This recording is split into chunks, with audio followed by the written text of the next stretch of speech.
حضرت علی رضی اللہ تعالیٰ عنہ نے فرمایا، ایسے شخص کو کبھی مت گوانا جس کے دل میں تمہارے لیے محبت، فکر، عزت اور چاہت ہو۔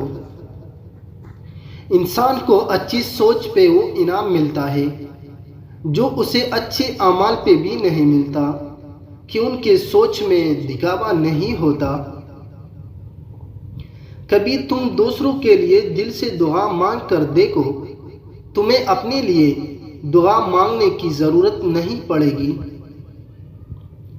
صرف دو لوگ مقدر والے ہوتے ہیں، ایک وہ جنہیں وفادار دوست ملتا ہے، اور دوسرا وہ جن کے ساتھ ماں کی دعائیں ہوتی ہے۔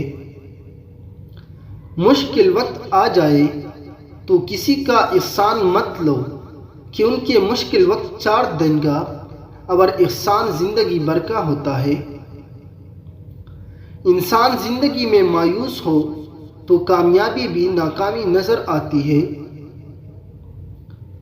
جو تمہیں خوشی میں یاد آئے سمجھو تم اس سے محبت کرتے ہو، اور جو تمہیں غم میں یاد آئے تو سمجھو وہ تم سے محبت کرتا ہے۔ جب عورت کا مرد سے دل بھر جاتا ہے تو 3 کام شروع کرتی ہے، ایک وہ پرواہ نہ کرنا، اور دوسرا بدتمیزی پر اتر آنا، تیسرا کہنا نہ ماننا، اور جھگڑے پر اتر آنا۔